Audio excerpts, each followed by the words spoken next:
Darren Rovell from Cllct here with Mark Herzlich, linebacker for the Giants for 7 years. Yep. And now with the ACC Network. Good to see you here. Yeah, good to see you too. What's the life update for you? Life update. So, so I'm working for the ACC Network. Back in Boston? We're up in Boston. We are in the shadows of Alumni Stadium at Beautiful. BC. Where you played? Yep, where I played. I'm married with 3 little kids. I have a 6-year-old, a 4-year-old, and a 3-year-old, and life is busy and full and fun. Yeah, I got 3 kids too, including twin boys playing hockey. Oh, so, dude, hockey is a whole thing I did not know about. I mean, I grew up in Philly, and so I grew up on Long Island. I did not know either. So we're in Charlestown, Massachusetts, which is like, if there's a place that youth hockey is a mecca, yeah, it's like if you don't have your kids and learn to skate when they are 2 years old, you're like, oh, you're crazy. You can't play on the team. I know. It's like, oh wait, your kids don't skate? Like, who are you? Yeah, and then by the time you're 10, if you have a goalie like I do, if you don't have like skills training, this isn't like staying in left field until you're 14 and you can play as long as you want. It's a crazy thing. Yeah, so you got kids in hockey. So we are teaching our kids how to skate now. Our oldest is 6, and he's just learning. So like we're off air, I'll give you some tips. Okay, good. So they're not into sports cards yet? Or no, my son is into sports cards. I don't know if he's into cards in general, right? So he has a Pokemon card pile. He has. See, the non-sports have been a cards. key to getting people in younger. Yes. They can understand Pokemon before they can understand NFL trading cards. Right, 100%. And there's a game associated with it, right? So see, that's what you just need to figure out, a game associated with NFL playing cards. Yeah. What did you keep from your career at BC or the Giants? Oh, like everything. You did. So you did a good job. Was it you or your mom? It was mostly me, I think. My mom's good at like having keepsakes, but I have a tendency to like keep everything. You know, like there's those shows about like cleaning out your house. Yeah, hoarders. Like, but like I don't know. There's like some lady who's like an organizational lady. Is like hold it and feel it. Yes. And if you have a feeling, then you should keep it. If not, then throw it away. You'd be like feeling. Feeling. Yep. Nope. For all of it. Yeah. So we have it, but we lived in Connecticut in like a bigger house after I was done playing, and then we sold that house and moved into an apartment in the city. Okay. So like pretty boxes? much all my stuff's in boxes. Okay. Put away. Take care of it. Be careful about moths and insects and termites. Yes. Yep. And then you're going to frame those things at some point, maybe. Yeah. So it's interesting. We had a bunch of my jerseys, and you're going to hate this with what you guys do, but Matt Hasselbeck, I was like, dude, how do you frame all your jerseys? He played for like 8,000 years. Right. And he's like, oh, just come over. In his basement, his whole entire wall has jerseys on it, but he just like stapled them. No, Matt Hasselbeck. No, dude. Yeah. And so I did that, and it worked out well. No. Come on, man. It worked out well. Oh, jeez. I know. And then. But at least it was me doing it. So like, if someone was like, oh, man, I want one of your jerseys, like, hey, I said. That's my thing. I staple my jerseys. You were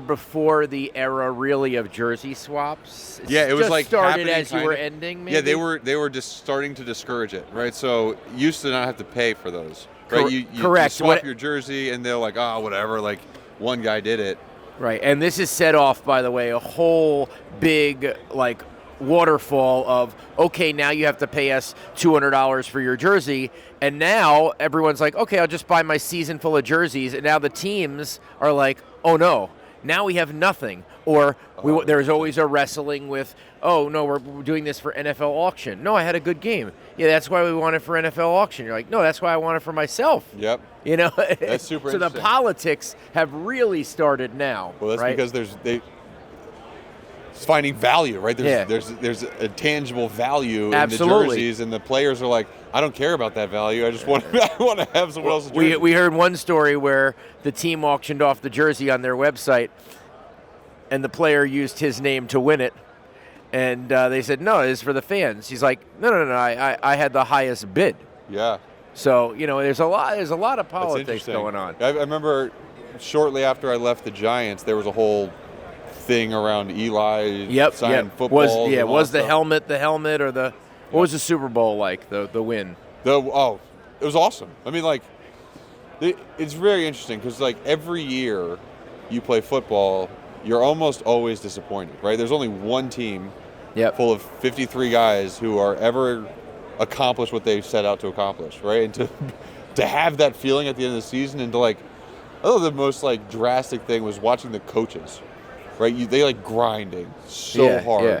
They kill themselves all year, and then at the after party of the Super Bowl, they're finally like human beings again, and like smiling and like talking to you like you're not a work in progress. So no, it was great. And like, we were in Indianapolis for that one. It was, obviously beating the Patriots was like amazing, just extra cherry on top because of that little rivalry that had been built over the playoffs. So that was great.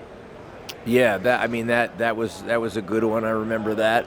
All right, so I have a couple collectibles that I think you'll respond to, because this is about collections are about stories. Yes. So this is the first time there was ever a Gatorade dunk.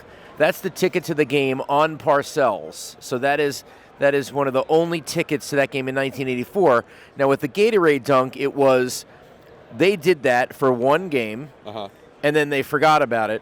Then the Bears did it for one game when they won the NFC Championship in '85, and they forgot about it. And then the Giants did it for the '86 season and owned it forever. Really? So that's a cool one here. Now in $11. $11 for $11 for the game. Exactly. That'd be $111 today. You won the Rudy Award in 2010. Yes.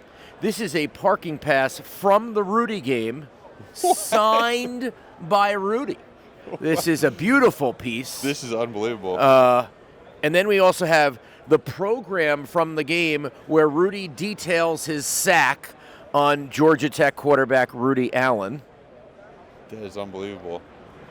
Now, isn't it cool? It's a cool piece. Super cool. Yeah. So we got that. Now, you did wear number 44, but you also wore number 94. I did.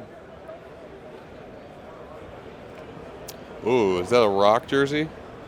He got it. This is a Rock jersey from Miami. There you see it, Dwayne Johnson. Oh, that's 94. Super cool. Look at how cool it is. Look at the old Big East logo, which I don't think you. Oh we were just out of the Big East at the time. Yeah, that's super cool. That's a great Rock jersey.